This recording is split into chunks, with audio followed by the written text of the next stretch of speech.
Dilip Ghosh on the broadcast with us simultaneously. Mr. Ghosh, I know it's been a busy few days. Appreciate your time. How do you think it's gone, sir? Record turnout. Are you excited about the fact that a lot of Bengalis have come out to vote? जहां तक हम इन चुनावों की बात करें,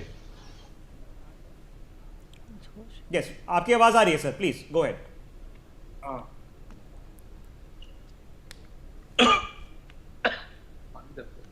दिलीप जी, आपकी आवाज आ रही है. आप प्लीज कंटिन्यू. कैसा लग रहा है आपको ये टर्नआउट जो हुआ है 90% से ज्यादा? बहुत अच्छा है जी. रिकॉर्ड वोटिंग हुई है और बिल्कुल नतीजा हम लोग सोचना ऐसे हो. और दिलीप जी, जो भाजपा देखना चाह रही थी कि महिलाएं आएं, आज भी प्रधानमंत्री गृह मंत्री ने बोला कि महिलाएं आएं वोट करें, युवा आएं वोट करें. आज हमने लंबी तादाद में लाइनों में युवा और महिलाओं को देखा है. क्या आपको ये आशा है कि वो आपके लिए वोट करने आई हैं, भाजपा के लिए वोट करने आई हैं? जी बिल्कुल, क्योंकि महिला और युवा सबसे ज्यादा वंचित और प्रताड़ित है. लगभग 50 लाख युवा बंगाल छोड़ करके बाहर में कमाई के लिए गए. महिलाओं का सुरक्षा सबसे दयनीय स्थिति पर है.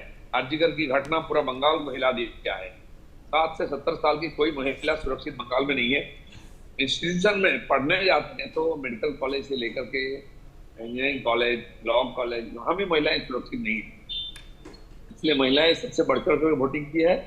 1500 रुपया दे करके महिलाओं का मुंह बंद करना संभव नहीं है और वही लोग परिवर्तन करते हैं. ओके, दिलीप जी, ममता बनर्जी आज आके बोली हैं कि सारे जो बाहर से जो 2.5-3 लाख सिक्योरिटी फोर्स आए हैं, ऑब्जर्वर आए हैं, डीएम आए हैं, ये सारा इलेक्शन रिग करने आए हैं. क्या जवाब देना चाहेंगे आप? देखिए, बंगाल में हर चुनाव में बाहर से सिक्योरिटी फोर्सेस बुलाया जाता है. तो आज नहीं है. ममता बनर्जी जीत के आई ना 2011 में, उस समय भी इस प्रकार आधा सेना ला करके चुनाव कराया गया और उस समय जीत के आई थी. फ्री फेयर इलेक्शन हुआ था.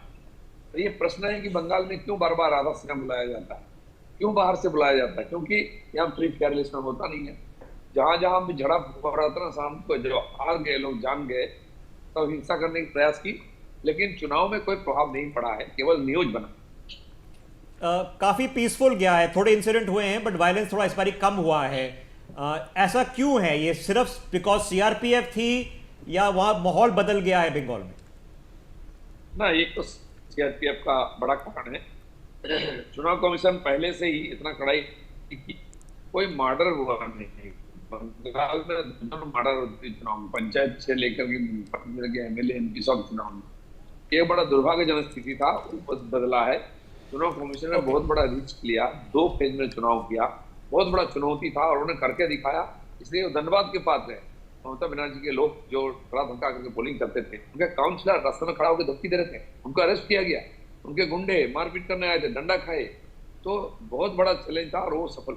ओके, आखिरी सवाल दिलीप जी, आपके क्या सूत्र हैं? आपको क्या आंकड़ों का अंदाजा हो रहा है? क्या आशा है आपकी कि कितने आंकड़े आएंगे? बीजेपी सफिशिएंट मेजोरिटी के साथ सरकार बनाएगी और अभी तो एग्जिट पोल आना ही शुरू हुआ है, केवल संकेत. लेकिन मुझे लगता है लोगों ने जिस प्रकार से बढ़ चढ़ कर आए और वोट डाले, 90% के ऊपर पोलिंग हुई ना, इसका बड़ा एक संकेत है. मूड जितना दिख रहा है ये बहुत आगे जाएगा. Okay, Dilip Ghosh, thank you very much and wish you the best for May 4th as well.